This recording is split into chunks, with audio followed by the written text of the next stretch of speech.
We're in La Estaca on El Hierro right now, and after sailing to 8 beautiful islands in the Canary Islands, this is our final destination for now.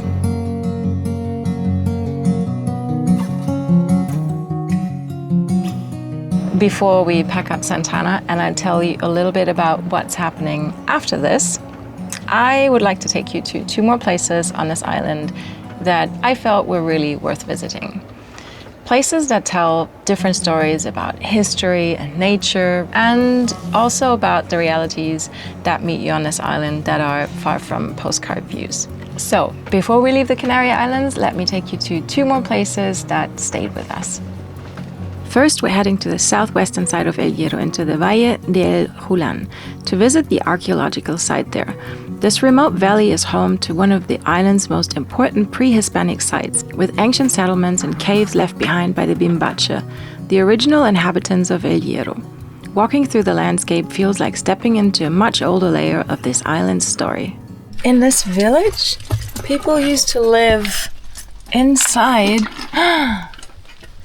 these lava tunnels.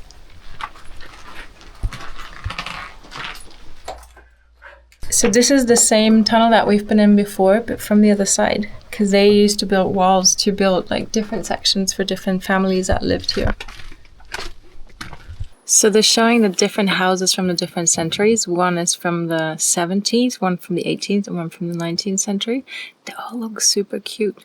They're all made from these volcanic rocks. I suppose because they have a shitload of them laying around.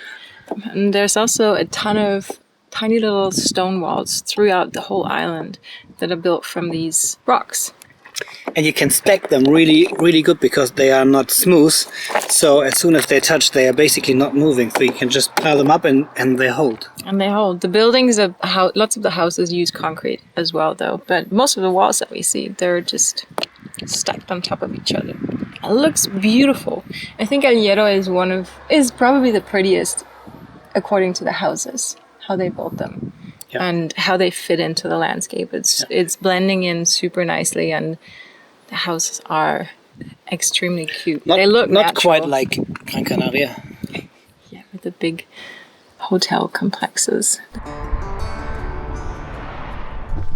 Wow, I have that same coffee grinder at home from my mother's grandmother.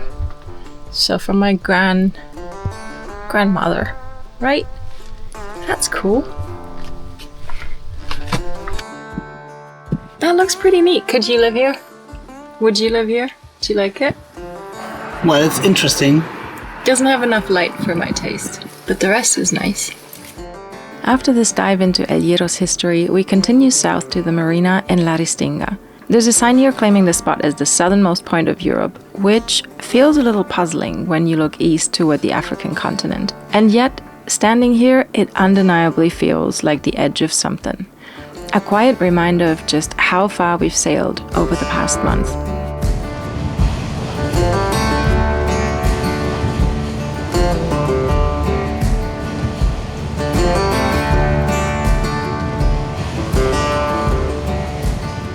We're in La Restinga, which is the southern port on the island El Hierro, and it's got a very different vibe than La Estaca, where we're at with the boat, but they didn't have room for us here, because I think they're rebuilding one of the docks or something. The landscape here is completely created from lava, and you can see all the different folds, and you can see like the tunnels, and yeah, you can see how it was just making its way over the landscape, and then it got stopped or pushed or dropped or it broke open. Air came out, and it's just pretty darn amazing to look at all the different formations. When we were in La Restinga, we were lucky to witness the annual celebration called El Ronqueo del Atún.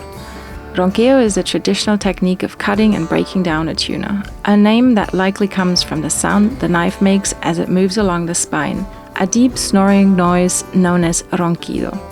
It was fascinating to see how many different cuts there are and how each part of the fish is used for a specific dish. a celebration not just of food, but of craftsmanship, tradition, and respect for the sea. While we were there, we also witnessed the arrival of a refugee boat, something that happens quite often on this island. Families risking their lives to cross the Atlantic in small open boats, hoping for a chance at a safer future. It's a sobering reminder of the inequalities in this world, and of the privilege we carry as we move so freely across these same waters on our sailboat. On a slightly more positive note, I spotted a bench made from recycled ocean-bound plastic, a creative way of tackling yet another global challenge our planet is facing. Coming from those two heavy global realities definitely puts what's coming next into perspective. Sometimes things can feel overwhelming and big for me, and suddenly they feel a lot smaller. It's a really important reminder for me that everything I do is self-chosen and out of a place of safety. And for that, I want to be truly grateful. But you're probably more curious about where all of this is heading. I am going to head back to Germany for a couple of months because during the last winter, I had realized that there is a lot of condensation going on in my canal boat, Anna Maria.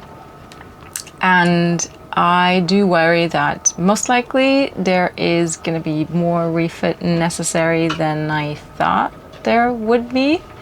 Sounds kind of familiar, possibly. And after that, we hope to return to Santana and continue this journey. And before you fill the comments with the big questions if we're going to cross the Atlantic, no, at least not yet. The plan is to sail south to the Cape Verde Islands, and then we're going to head east instead of west because we want to explore African mainland, which will be probably Senegal, the Gambia, possibly Guinea-Bissau. At least for now, that's the plan. Well, it looks like all the bags are packed and Flo's just giving Santana a last little freshwater rinse.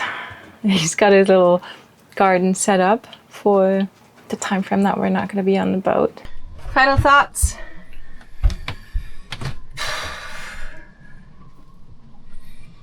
I hope I got everything right. I'd prefer to sail somewhere now. So preparing everything to get ready to leave and then you take everything with you, I think is somehow rewarding to prepare everything and then you leave it behind and you hope everything is right and you will get it back one day, is something else altogether. And more about that some other day.